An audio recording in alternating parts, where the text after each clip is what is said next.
பர்சனலாக ஒரு பெரிய லாஸை நான் வந்து கோ த்ரூ பண்ணேன். இந்தியாவிலேருந்து வந்ததுக்கப்புறமா எங்கள் அப்பாவுக்கு வந்து கொஞ்சம் உடம்பு ரொம்பவே சரியில்லாமல் போச்சு. சுயமாக அவரால் எதுவுமே செஞ்சுக்க முடியாத ஒரு ஸ்டேஜில் தான் இருந்தார். ரொம்ப ஆக்டிவான ஒரு பர்சன். அப்பாவுக்கு வந்திருக்கிறது multiple system atrophy, cerebellar type atrophy.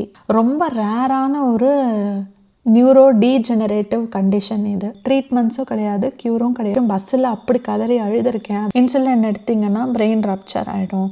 Tiffin ஊட்டுறதுக்காக எங்கள் அப்பாவை எழுப்பியிருக்காங்க. அப்போ வந்து எங்கள் அப்பா வந்து ரெஸ்பான்ஸே இல்லை. ஸோ உடனே எங்கள் அம்மா அப்பான்னு சொல்லி செஸ்ட்டை ப்ரெஸ் பண்ணி பண்ணியிருக்காங்க. உடனே எங்கள் அப்பா முழிச்சுக்கிட்டார். மாஸ்க் வச்சும் ஆக்சிஜன் லெவல் குறையுது, உடனேவே ஐசியூக்கு மூவ் பண்ணணும். அப்படி ஒரு டிஸ்சார்ஜ் பண்ணும்போது அவருக்கு வந்து வீடை வந்து ஒரு ஹாஸ்பிட்டல் செட்டப் மாதிரி நீங்கள் பண்ணணும். ஃபஸ்ட்டு டைம் நான் வீட்டுக்கு வரேன் எங்கள் அப்பா அந்த வீட்டில் இல்லை. இருமின உடனேவே வந்து கொஞ்ச நேரத்துலேயே தூக்கி போட்டு ஒன்றுமே ரெஸ்பான்ஸே இல்லை. ஹலோ ஃப்ரெண்ட்ஸ், வணக்கம், kia ora and very very warm welcome to நம்ம channel Tamil Kappal in New Zealand. எல்லோரும் நல்லா இருக்கீங்க அப்படின்னு நான் நினைக்கிறேன். ரொம்ப நாள் ஆச்சு நான் வந்து வீடியோ போட்டு. இன்ஃபேக்ட் நான் கேமரா முன்னாடி வந்து இந்த மாதிரி உட்காந்து பேசியே ரொம்ப நாள் ஆச்சு. நான் இந்த வருஷத்தில் இதுதான் ஃபர்ஸ்ட் நான் வீடியோ ஷூட் பண்ணுறது. பர்சனலாக ஒரு பெரிய லாஸை நான் வந்து கோ த்ரூ பண்ணேன். அதை பற்றி ஷேர் பண்ணுறதுக்கு தான் நான் இந்த வீடியோவே எடுக்கிறேன். சில சமயம் சொல்லுவாங்க, பகிர்ந்த இன்பம் வந்து இரட்டிப்பாகிறது, பகிர்ந்த துன்பம் வந்து பாதி ஆகிறது அப்படின்னு சொல்லி நான் எங்கேயோ படிச்சிருக்கேன். அதனால் ஏதோ நம்மளோட ஒரு சுக துக்கங்கள் எல்லாத்தையுமே நான் யூடியூப்பில் ஷேர் பண்ணியிருக்கேன். அதே மாதிரி தான் நான் என்ன விஷயங்கள் கோ த்ரூ பண்ணேன், எதனால் வீடியோஸ் போடலை அப்படிங்கிறது தான் நான் இந்த வீடியோவில் ஷேர் பண்ணிக்க போகிறேன். ஒரு பிக் டிஸ்க்ளைமர் என்ன, ஒரு ட்ரிகர் வார்னிங் என்ன அப்படின்னா, உங்களால் மனசு நிறையா விஷயங்கள் தாங்கிக்க முடியாது, கஷ்டமான விஷயங்கள் தாங்கிக்க முடியாது அப்படின்னா இந்த வீடியோவை ஸ்கிப் பண்ணிவிடுங்க, பார்க்காதீங்க. அப்படி இல்லை அப்படின்னா தொடர்ந்து பேசுகிறத நீங்கள் கேளுங்க. ஸோ டிசம்பரில் ஃபஸ்ட் வீக் போது நான் குட்டிமாவோட ஸ்கூல் ஸ்டார்ட் பண்ண அந்த வீடியோஸ்லாம் நான் போட்டிருந்தேன். அதுக்கப்புறம் உங்கள் நிறைய பேர்கிட்ட நான் ஷேர் பண்ணாத விஷயங்கள் நிறையா இருக்குது. நான் அதெல்லாம் வீடியோஸ் எடுத்துருந்தேன், பட் நான் எடிட்டே பண்ணவே இல்லை. எல்லாமே என்னோடய ட்ரைவில் இருக்குது. கொஞ்சமாக அதெல்லாம் போடுறேன். நான் வந்து ஷேர் பண்ணியிருந்தேன் போன வருஷம் ஒரு வீடியோவில், இந்த மாதிரி எங்களுக்கு பிஆர் கிடச்சிருது நியூசிலாண்டில் அப்படின்னு சொல்லி நான் ஷேர் பண்ணியிருக்கேன். ஸோ பிஆர் கிடச்சதுக்கப்புறம் நாங்கள் வந்து என்ன பிளான் பண்ணோம் அப்படின்னா, அப்போ வந்து நான் வேலைக்கு போகலை. ஸோ சரி, நம்ம அடுத்து குட்டிமாவை டே கேர் ஸ்டார்ட் பண்ணும்போது வேலைக்கு தேட ஆரம்பிச்சிடலாம். ஸோ அதுக்கு முன்னாடி ஒரு 1 or 2 months, 1.5 மாதம் 2 மாதத்துக்கிட்ட ஊரில் போய் இருந்துட்டு வரலாம் அப்பா அம்மாவோட அப்படின்னு சொல்லிட்டு தான் நாங்கள் வந்து ஜூன் 14th வந்து ஊருக்கு கிளம்பினோம். போன வருஷம் 2025 ஜூன் 14th அன்றைக்கி இந்தியா கிளம்பினோம். போயிட்டு இந்தியாவில் வந்து என் வீட்டில் எங்கள் இன்லாஸ் வீட்டில் மாறி இருந்துட்டு அதுக்கப்புறம் towards the end of August நாங்கள் வந்து திருப்பி வந்தோம். அதுக்கப்புறம் பார்த்திங்கன்னா குட்டிமாவை ஸ்கூலில் டே கேரில் ஸ்டார்ட் பண்ணோம். அதுக்கப்புறம் நான் வேலை தேடி எனக்கு வேலையும் கிடச்சிருச்சு. நான் நவம்பர் ஃபஸ்ட் வீக்லேருந்து நான் வந்து வேலைக்கு போக ஆரம்பிச்சிட்டேன்.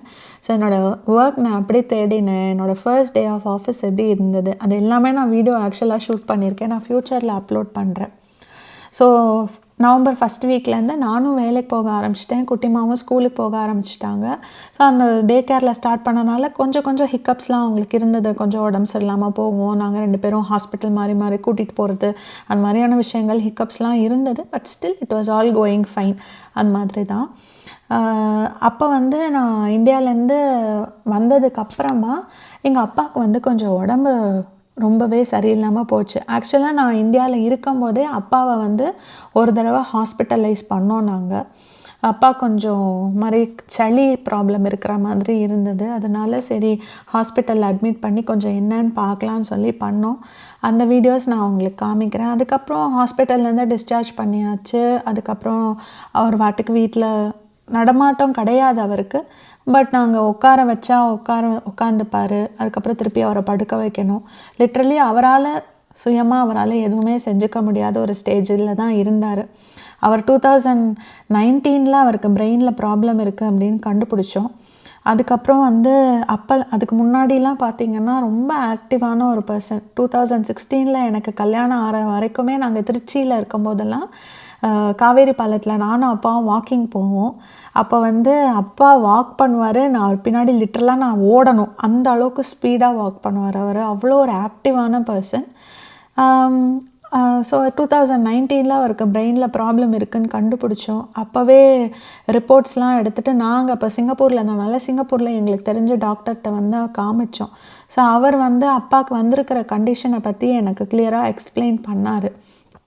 அப்பாவுக்கு வந்திருக்கிறது multiple system atrophy, cerebellar type atrophy அப்படின்னு சொல்லுவாங்க. ரொம்ப ரேரான ஒரு நியூரோ டீஜெனரேட்டிவ் கண்டிஷன் இது. இந்த டிசீஸ்னு நான் சொல்ல மாட்டேன், இது ஒரு கண்டிஷன். இது வந்து எந்த வயசில் வேணாலும் யாருக்கு வேணாலும் வரலாம். இதோட ரூட் காஸ் வந்து யாருக்குமே தெரியாது. ஏன்னா எங்கள் அப்பா பார்த்திங்கன்னா லைஃப் ஸ்டைல் விஷயத்தில் அவர் ரொம்ப ஸ்ட்ரிக்டாக ஃபாலோ பண்ணுவார். இப்போ வெளில ஹோட்டல் போய் சாப்பிட்லாம் அப்படின்னாலும் இட்லி, தோசை, சப்பாத்தி இது 3 தவிர்த்து வேறு எதுவுமே அவர் சாப்பிட்டதே இல்லை. அந்த மாதிரி தான் ரொம்ப ஸ்ட்ரிக்டான டயட்லாம் ஃபாலோ பண்ணி ரொம்ப ஆக்டிவாக வச்சுருந்தார், ஃபிட்டாகவும் இருப்பார். ஸோ இந்த ப்ராப்ளம் கண்டுபிடிச்சோடனே எங்கள் டாக்டரே சொன்னார், இது போக போக போக அவரோட பேச்சு நடை எல்லாமே போயிடும். அதுக்கப்புறம் ஆர்கன்ஸ் எல்லாமே அடி வாங்கும் and it will lead to death. And one of the இன்னும் ரொம்ப வருத்தப்பட வேண்டிய விஷயம் என்னென்னா, இந்த ப்ராப்ளம்க்கு க்யூரே கிடையாது, ட்ரீட்மெண்ட்ஸும் கிடையாது, க்யூரும் கிடையாது, இதை ஜஸ்ட்டு மேனேஜ் தான் பண்ணி ஆகணும் அப்படின்னு சொல்லிட்டாங்க. அண்ட் இதோட லைஃப் எக்ஸ்பெக்டன்சி வந்து 5 வருஷமும் இருக்கலாம், இல்லை 15 வருஷம் வரைக்குமே இதே கண்டிஷனில் வாழ்கிறவங்களும் இருக்காங்க அப்படிங்கிற மாதிரி சொன்னார். தலையில் ஒரு பெரிய இடியை இறக்கின மாதிரி தான் இருந்தது. அந்த டாக்டரை மீட் பண்ணிவிட்டு நான் வீட்டுக்கு வர வரைக்கும் பஸ்ஸில் அப்படி கதறி அழுதுருக்கேன். அதெல்லாம் என் கண்ணு முன்னாடி இன்றைக்குமே ஞாபகம் இருக்குது. அதுக்கப்புறம் 2019 வந்து இந்த ப்ராப்ளம் கண்டுபிடிச்சாச்சு. அதுக்கப்புறம் 2020 லாக்டவுனு. ஸோ அதுக்கு முன்னாடி கூட நான் ஒரு தடவை இந்தியா போயிட்டு வந்தேன். அப்போ தான் அப்பா கடைசியாக வந்து என்னை ஏர்போர்ட்டில் சென்ட் ஆஃப் பண்ணாங்க. அதுக்கப்புறம் நான் 2021 தான் கொஞ்சம் அந்த ட்ராவல் ரெஸ்ட்ரிக்ஷன்ஸ்லாம் குறைஞ்சதுக்கப்புறம் உடனே ஊருக்கு போனேன். அப்பா அவரால் சுத்தமாக நடக்கக்கூட முடியலை. பட் அவராக எழுந்திரிச்சு உட்காந்து அந்த மாதிரிலாம் பண்ணிகிட்டு இருந்தார்.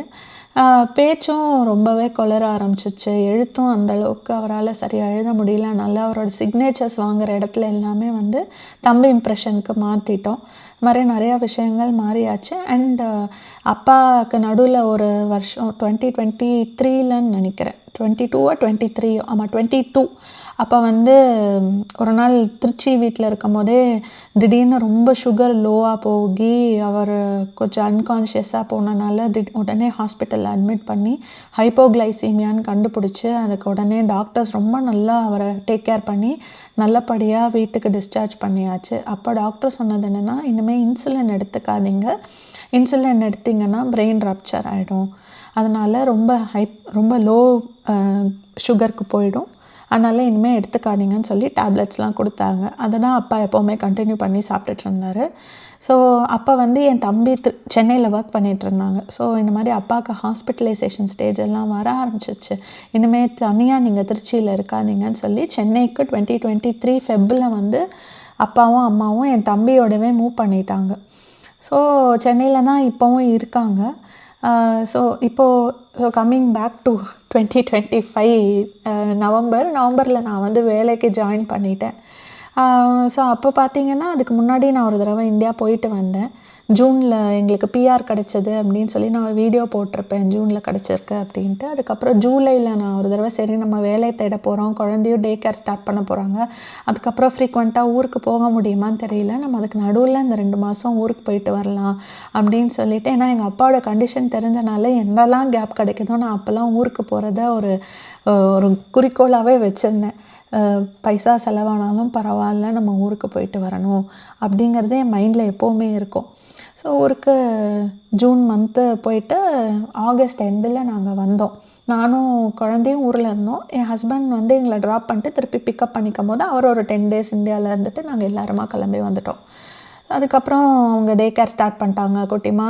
நானும் வேலை தேட ஆரம்பித்தேன். நவம்பரில் எனக்கு வேலையும் கிடச்சிது. நான் வந்து நவம்பர் ஃபஸ்ட் வீக் நான் ஒர்க்கும் ஜாயின் பண்ணிட்டேன். ஸோ அது மாதிரி போயிட்டுருந்தது. இதுக்கு நடுவில் நாங்கள் ஊருக்கு போயிட்டு வந்ததுக்கப்புறம் அப்பாவுக்கு வந்து கொஞ்சம் உடம்பு சரியில்லை.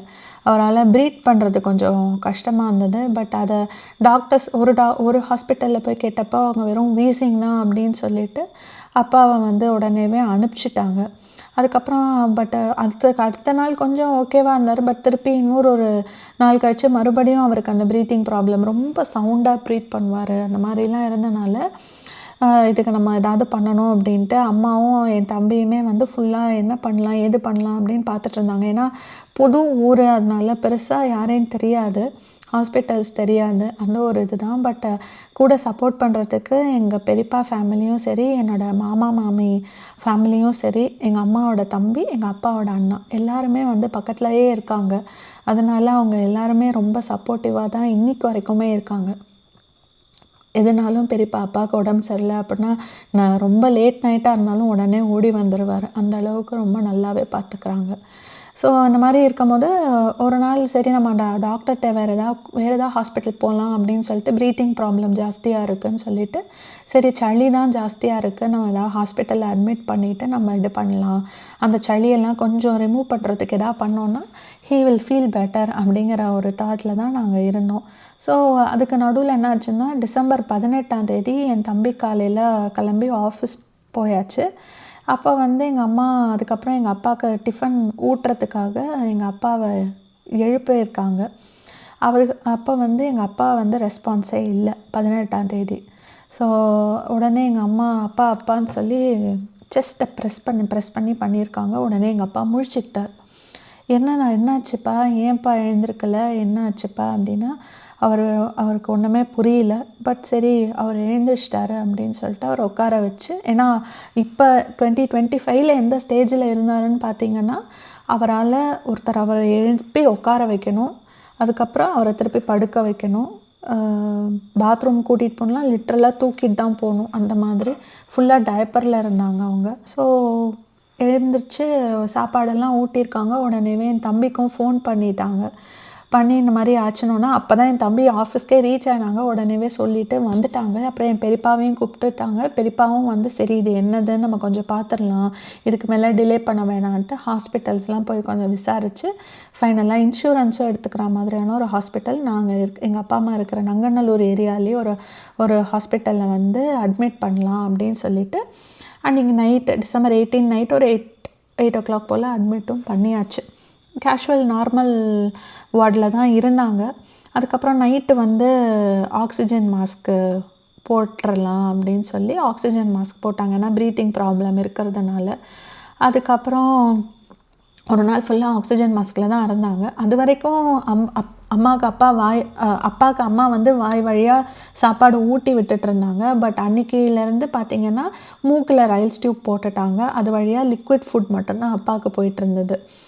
அதுக்கப்புறம் அடுத்த நாள் நைட்டு 19th நைட்டு வந்து பார்த்த டாக்டர் வந்து ஆக்சிமீட்டர் வச்சு பார்த்தோன்னா, இல்லை ஆக்சிஜன் லெவல் குறைஞ்சிட்டே வருது, மாஸ்க் வச்சும் ஆக்சிஜன் லெவல் குறையுது, உடனேவே ஐசியூக்கு மூவ் பண்ணணும் அப்படின்னு சொல்லி ஐசியூவில் வந்து ஃபோர்ஸ்ட் ஆக்சிஜனில் வந்து வச்சாங்க. ஸோ நான் அந்த வீடியோஸோ ஃபோட்டோஸோ இருக்கிறதெல்லாம் நான் பேரலாக அட்டாச் பண்ணிட்டே வரேன். ஸோ ஃபோர்ஸ்ட் ஆக்சிஜனில் வச்சுருந்தாங்க. அப்போ நாங்கள் வந்து எனக்கு நைட்டு ஃபுல்லாக தூக்கமே இல்லை, என்னடா இது அப்பாவுக்கு இந்த மாதிரி ஐசியூக்கு இப்போ திருப்பி மூவ் பண்ணுறாங்களே, என்ன விஷயம்னு தெரியலையே அப்படின்னு சொல்லிட்டு நான் கிளம்பி வரணுமா, என்ன ஏதுன்னு நைட்டும் எனக்கு தூக்கமே இல்லை.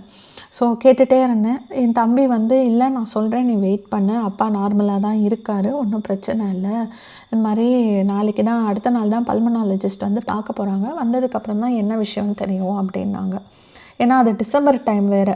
ஸோ டிக்கெட் கிடைக்கிறதெல்லாம் ரொம்ப கஷ்டம் அண்ட் ரொம்ப எக்ஸ்பென்சிவாகவும் இருக்கும். எக்ஸ்பென்சிவாக விட்டு தள்ளுங்க, அது நமக்கு ஃபேமிலி எமர்ஜென்சினால் நம்ம எக்ஸ்பென்ஸ் பற்றி யோசிக்கவே மாட்டோம்.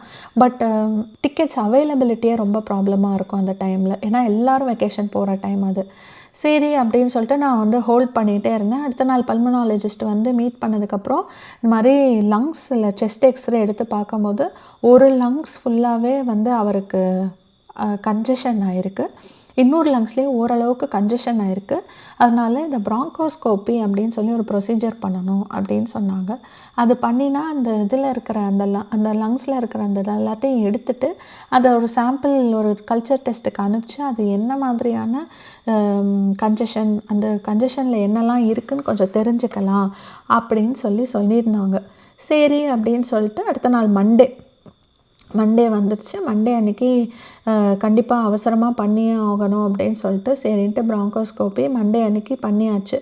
ஸோ அப்போ வந்து என்னென்னா என் தம்பி இல்லை சண்டே அதுக்கு முதல்ல நான் சொன்னாங்க, இல்லை நீ புறப்பட்டு வந்துரு அப்படின்னோடனே நாங்கள் டிக்கெட்ஸ் உடனேவே பார்க்க ஆரம்பித்தோம். மண்டே அந்த அளவுக்கு டிக்கெட் அவைலபிளாக இல்லை. அதனால் டியூஸ்டே அன்றைக்கி மத்தியானம் நாங்கள் டிக்கெட் புக் பண்ணிட்டோம். அதுவுமே மாறி தான் சீட் இருந்தது 3 பேருக்கும். ஏன்னா குழந்தைக்கும் இப்போ 2 இயர்ஸ் கிராஸ் ஆனதுனால அவங்களுக்கும் தனி சீட் போடணும். நாங்கள் மடியில் கூட உட்கார வச்சுக்க முடியாது. அதனால் அட்லீஸ்ட் 2 பேர் 2 சீட் ஒன்றா இருக்கிற மாதிரி கொஞ்சம் பார்த்து புக் பண்ணிட்டோம். நாங்கள் 23rd டிசம்பர் ஃப்ளைட்டு போட்டாச்சு. ஸோ 22nd டிசம்பர் அவருக்கு ப்ராங்கோஸ்கோப்பி பண்ணாங்க. ப்ராங்கோஸ்கோப்பி பண்ணும்போது அந்த ஃபோர்ஸ்ட் ஆக்சிஜன்லேருந்து வெண்டிலேட்டர் வச்சுட்டு தான் அந்த ப்ராங்கோஸ்கோப்பி ப்ரொசீஜர் பண்ணணும். ஸோ வெண்டிலேட்டரை வைக்கும்போதே அந்த கன்ஜஷன் ஃபுல்லாக நல்லா வெளியில் வந்துடுது அப்படின்னு டாக்டர் வந்து சொன்னாங்க. ஸோ அது ரொம்ப பாசிட்டிவான ஒரு விஷயமாக பட்டது. அதனால் நான் வந்து ரொம்ப ஹாப்பியாக தான் வந்து ஃப்ளைட் ஏறினேன் 23rd டிசம்பர். அப்போ டாக்டர் என்ன சொன்னாங்கன்னா, இந்த கல்ச்சர் டெஸ்ட்டுக்கு அனுப்புவோம், என்ன ரிசல்ட்டுன்னு பார்ப்போம். அதே மாதிரி அவரை டிஸ்சார்ஜ் பண்ணும்போது அவருக்கு வந்து வீடை வந்து ஒரு ஹாஸ்பிட்டல் செட்டப் மாதிரி நீங்கள் பண்ணணும். அவருக்கு மெடிக்கல் பெட் இருக்கணும், அவரை பார்த்துக்கிறதுக்கு 24/7 நர்ஸ் இருக்கணும், அவருக்கு ஒரு ஆக்சிஜன் சிலிண்டர் எப்போவுமே இருக்கணும், அந்த மாதிரி நீங்கள் வீடை ரெடி பண்ணணும் அப்படின்னாங்க. ஓகே, அது நம்ம நாங்களும் உடனே கிளம்பி வந்ததுனால நம்ம வந்து அதெல்லாம் பண்ணிக்கலாம். ஏன்னா ஹாஸ்பிட்டலுக்கும் வீட்டுக்குமா என் தம்பி எங்கள் அம்மாவும் அலைஞ்சிட்ருக்காங்க, பெரியப்பாவும் அலைஞ்சிட்ருக்காங்க. நம்ம எடுத்த அந்த வேலைகள்லாம் நம்ம செய்யலாம். நம்ம நல்லபடியாக அப்பாவை டிஸ்சார்ஜ் பண்ணிவிட்டு நம்ம ஒரு 4 நாள் அப்பா கூட இருந்துட்டு நம்ம ஊருக்கு வரலாம் அப்படிங்கிறது தான் எங்கள் பிளானாக இருந்தது. 24th அன்றைக்கி காலையில் நாங்கள் வந்து ஒரு 10:15 10:15 போல் வீட்டுக்கு வந்தோம். 11 மணிக்கு visiting time, ICU visiting time. அதனால் வீட்டுக்கு வந்துட்டு லக்கேஜ் எல்லாத்தையும் வச்சுட்டு உடனேவே கிளம்பி நாங்கள் ஹாஸ்பிட்டல் போயிட்டோம். ஹாஸ்பிட்டல் போய் அப்பா பார்த்துட்டு, அப்பா எல்லாம் சூப்பராக இருக்குப்பா, ஒன்றுமே பிரச்சனை இல்லை, நீங்கள் நல்லா சரியாயிட்டு வரீங்க, சீக்கிரமாக வந்து வீட்டுக்கு கூட்டின்னு வந்துடுவோம்ப்பா அப்படின்னு சொல்லி நாங்கள் அப்பா கிட்ட அப்பப்போ போய் பேசுவோம். அப்பாவுக்கு வீட்டிலேருந்தே வந்து கஞ்சி, சூப்பு இது எல்லாமே அம்மா பண்ணி கொடுத்து விடுவாங்க. நாங்கள் போய் கொடுப்போம், அந்த மாதிரி பண்ணுவோம். கோயிலுக்கு போவோம், அந்த ஹாஸ்பிட்டல் போவோம், ஹாஸ்பிட்டல்லேருந்து நங்கநல்லூர் ஆஞ்சநேயர் கோயிலுக்கு போவோம். இதுதான் எங்களோட ஒரு ரொட்டீனாகவே இருந்தது. ஒன்றுமே ஓடலைன்னா எனக்கு இத்தனை நாளாக நான் வீட்டுக்கு வரும்போது எங்கள் அப்பா அங்கே உட்காந்துருப்பார். ஃபஸ்ட்டு டைம் நான் வீட்டுக்கு வரேன், எங்கள் அப்பா அந்த வீட்டில் இல்லை, ஹாஸ்பிட்டலில் இருக்கார். அதுவே வந்து எனக்கு அஸ் அ டாட்டர் என்னால் மனசில் ஏற்றுக்கவே முடியாத ஒரு விஷயமாக இருந்தது. சரி அப்படின்னு சொல்லிட்டு, சரி நம்ம எப்படியாவது நல்லபடியாக அப்பாவை கூட்டின்னு வந்துடலாம் அப்படின்ட்டு நாங்களும் வந்து எல்லா வீட்டில் வந்து, ஏன்னா ஹாஸ்பிட்டல் செட்டப் அளவுக்கு வீடு யார் வீடுமே ரெடியாக இருக்கால. ஃபுல்லாக டிஸ்இன்ஃபெக்ட் பண்ணணும், தேவையில்லாத அந்த சாமான்கள் எல்லாத்தையும் தூக்கி போடணும், தூசி தட்டி ஏசி ஃபிட் பண்ணி எல்லா வேலையும் பண்ணணும். கையில் சின்ன குழந்தை வேற இருக்கா. ஸோ அதையும் பார்க்கணும். நாங்கள்லாம் எப்படியோ மேனேஜ் பண்ணி எல்லா வேலையுமே நாங்கள் வீட்டை வந்து ரெடி பண்ணிகிட்ருந்தோம். ஒரு ரூம் ஃபுல்லாகவே அப்பாவுக்கு வச்சிடலாம் அப்படின்னு சொல்லிட்டு அந்த ரூமை ஃபுல்லாக நாங்கள் வந்து டிஸ்இன்ஃபெக்ட் பண்ணுறதுக்கு நாங்கள் ஒரு செட்டு க்ளீன் பண்ணோம். அதுக்கப்புறம் ஏசி ஃபிட் பண்ணதுக்கப்புறமா அர்பன் கிளாப்பில் வந்து அந்த மாதிரி ஃபுல் டிஸ்இன்ஃபெக்ட் பண்ணுறதுக்கே வந்து நாங்கள் புக்கும் பண்ணியிருந்தோம். ஸோ 2-3 நாள் ஆச்சு. அப்போல்லாம் டாக்டர்ஸ்ட்டை நான் போய் ஹாஸ்பிட்டலில் கேட்கும்போது, இல்லை வெண்டிலேட்டரோட ஆக்சிஜன் சப்போர்ட்டை குறைச்சிட்டு இப்போ அவர் நார்மலாக தான் ப்ரீத் பண்ணுறாரு, அவராக தான் ப்ரீத் பண்ணுறாரு, ஆக்சிஜனோட சப்போர்ட் ஒரு 60%லேருந்து 40% மாதிரி குறைச்சிட்டே தான் வரும், நார்மலாக தான் ப்ரீத்திங்க்கு தான் நாங்கள் பார்க்குறோம், செஸ்ட் ஃபிசியோதெரப்பிலாம் கொடுத்துட்ருக்கோம் அப்படின்னு சொன்னாங்க. ரொம்ப பாசிட்டிவாக தான் எங்களுக்கு இருந்தது. சரி ஓகே, நாங்களும் அப்பாவுக்கு டெய்லி போய் பார்க்கும்போது காலையிலேயும் சாயந்தரம் ரொம்ப பாசிட்டிவாக தான் எல்லாமே பேசுவோம், ஸ்லோகம் சொல்லிட்டு வருவோம். அப்பா கிட்ட நின்று அப்பா கையை பிடிக்கன்னா அப்படியே இறுக்கி பிடிச்சிப்பாரு என் கையை, அந்த மாதிரி இருந்தது. ஸோ 26th நைட்டு பல்மனாலஜிஸ்ட்டு வந்தார். மறுபடியும் வந்து என்கிட்ட எங்கள் அம்மா, என் தம்பி, எங்கள் 3 பேரையுமே கூப்பிட்டு எங்கள் 3 பேர்கிட்டையும் பேசினார். இந்த மாதிரி அவர் நல்லபடியாக சரியாயிட்டிருக்காரு. நாங்கள் கேட்டோம், இந்த மாதிரி டிஸ்சார்ஜ் பண்ண சொல்லியிருக்காங்க, நாங்கள் வீடெல்லாம் அதுக்காக தான் ரெடி பண்ணிகிட்ருக்கோம் அப்படின்னு சொன்னால், அவர் சொன்னார், நீங்கள் ஏன் இப்போ அவசரப்படுறீங்க, அவர் இங்கே இருந்து இன்னும் நல்லா பெட்டர் ஆகட்டும், அப்புறமா டிஸ்சார்ஜ் பற்றி பேசிக்கலாம் அப்படின்னு சொன்னார். சரி அப்படின்னு சொல்லிவிட்டு அடுத்த நாள் காலையில் அந்த ஹாஸ்பிட்டலில் எங்களுக்கு விசிட் பண்ணுற அந்த மெயின் டாக்டர்கிட்ட இந்த மாதிரி பல்மனாலஜிஸ்ட் இப்படி சொன்னாங்க அப்படின்னு கேட்டப்போ, நீங்கள் வந்து அவர் சொல்கிறது இது பண்ணாதீங்க, நாங்கள் சொல்கிறது தான் ஃபைனலு அப்படிங்கிற மாதிரி சொன்னாங்க. சரி ஓகே, நம்மளோட கோல் அவங்களுக்குள்ளே இருக்கிற கிளாஷை பற்றிலாம் எங்களுக்கு கவலை இல்லை. எங்கள் அப்பா நல்லபடியாக வீட்டுக்கு அவரை நல்லபடியாக கூட்டிகிட்டு வரணும், அவர் நல்லா இருக்கணும், அது மட்டும்தான் எங்களோட ஒரு கோலாக இருந்தது. 27th காலையில் போயிட்டு நான் ரொம்ப நேரம் அப்பா கிட்ட பேசிகிட்டு இருந்தேன். அப்பா ஏன்னா நான் ஆஃபீஸ் சேர்கிற அன்றைக்கி எங்கள் அப்பா எனக்கு ஆசீர்வாதம் சொன்னது அந்த வீடியோலாம், வாட்ஸ்அப் வீடியோலாம் நான் எடுத்து வச்சுருந்தேன், இன்னும் இருக்குது என்கிட்ட. ஸோ அதே மாதிரி நான் சொன்னேன், ஆசீர்வாதம் பண்ண சொல்லுங்கப்பா, எல்லாரையும் ஆசீர்வாதம் பண்ணுங்கோ, எல்லோரும் நல்லா இருக்கணும், நானும் சீக்கிரமாக வீட்டுக்கு வரணும்னு வேண்டிக்கோங்கப்பா அப்படின்னு சொல்லியாச்சு. சரி அப்படின்னு சொல்லிட்டு அது 1/2 hour தான் விசிட்டிங் டைம். ஏன்னா நாங்கள் எல்லோரும் அந்த 1/2 hourல ஒருத்தராக போய் பார்த்துட்டு வரணும். 27th வந்து திருப்பி அப்பாவை பார்த்துட்டு வீட்டுக்கு வந்ததுக்கப்புறமா திருப்பியும் வீடு ஃபுல்லாக க்ளீனிங் வேலை தான் பண்ணிகிட்ருந்தோம். சாயந்தரமாக என் தம்பி போய் எங்கள் அப்பாவுக்கு கஞ்சி சூப்பெல்லாம் கொடுக்க போனப்போ திடீர்னு பார்த்தா அந்த மாதிரி வார்டுக்கு ஷிஃப்ட் பண்ணிடுறோம் அப்படின்னு சொன்னாங்க. We are not prepared for that. என்னடா அது வார்டுக்கு ஷிஃப்ட் பண்ணுறாங்க அப்படின்ட்டு எங்கள் அம்மாவுக்கு உடனே ஃபோன் பண்ணி சொல்கிறதுக்குள்ளே எங்கள் அப்பாவை வீல் சேரில் வச்சுட்டு கூட்டிகிட்டு வந்துட்டாங்க. ஸோ கூட்டிகிட்டு வந்ததுக்கப்புறம் சரி எங்கள் அம்மா உடனே ஓகே நீ இந்த மாதிரி நீ அப்பா கூடவே இரு, ஏன்னா ஒன்ஸ் வார்டுக்கு ஷிஃப்ட் பண்ணிட்டோன்னா நம்ம தான் ஃபேமிலி தான் ஃபுல்லாக மாற்றி பார்த்துக்கிற மாதிரி இருக்கும். ஸோ நீ கூடவே இரு, என் ஹஸ்பண்டை வந்து நான் கொஞ்சம் நேரத்தில் அனுப்புகிறேன், நீங்கள் 2 பேரும் மாறி இது பண்ணுங்கள், நான் வந்து குழந்தைய பார்த்துக்கிற மாதிரி எங்கள் அம்மா அப்பாவுக்கு உண்டான ஃபுட்டெல்லாம் ரெடி பண்ணி கொடுக்குற மாதிரியும் பிளான் பண்ணியாச்சு. சாயந்தரம் 27th ஈவினிங் சாயந்தரம் ஒரு 6 மணி இருக்கும், வார்டுக்கு ஷிஃப்ட் பண்ணியாச்சு. என் ஹஸ்பண்டும் என் தம்பியும் அங்கே கூட இருந்தாங்க. அதுக்கப்புறம் நைட் ஆனோடனே என் தம்பி வந்து சாப்பிட வந்தாங்க, என் ஹஸ்பண்ட் அப்பா கூட இருந்தாங்க.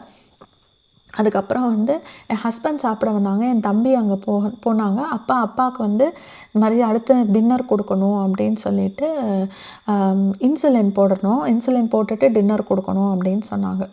ரைல்ஸ் டியூப்பில் தான், பட் இன்சுலின் போடணும், சுகர் ஹையாக இருக்குது அப்படின்னோடனே என் தம்பி சொன்னாங்க, இல்லை நாங்கள் இதுக்கு முன்னாடி ஒரு தடவை திருச்சியில் அட்மிட் பண்ணப்போ டாக்டர் சொல்லியிருக்காங்க இன்சுலின் போடாதீங்க, போட்டிங்கன்னா உங்களுக்கு லோ சுகர் ஆகி உடனே பிரெயின் ரப்சர் ஆகிடும், அதனால் போடாதீங்க, நாங்கள் வீட்டிலேருந்து கொண்டு வந்த அந்த மெடிசின்ஸே நீங்கள் வந்து அப்பாவுக்கு கொடுங்க அப்படின்னு சொன்னோன்னே, இப்போ இல்லை எங்கள் ஹாஸ்பிட்டல் ப்ரோட்டோகால்ஸ் படி நாங்கள் இன்சுலின் தான் கொடுப்போம் அப்படின்னு சொல்லிவிட்டு இன்சுலினை போட்டுட்டு அதுக்கப்புறம் நெபுலைசர் வச்சுட்டு இன்சுலின் போட்டதுக்கப்புறம் என்னாச்சுன்னா பயங்கரமாக எங்கள் அப்பா இருமினதுக்கப்புறம் உடனேவே என் தம்பி போய் நர்ஸ் ஆப்போசிட் வார்டில் இருந்த நர்ஸை கூப்பிட்டு ரொம்ப இருமுறாரு, கொஞ்சம் சீக்கிரம் வாங்க அப்படின்னு சொன்னால் ரொம்ப விகரஸாக இருமியிருக்காரு. இருமின உடனேவே வந்து கொஞ்ச நேரத்துலேயே தூக்கி போட்டு ஒன்றுமே ரெஸ்பான்ஸே இல்லை.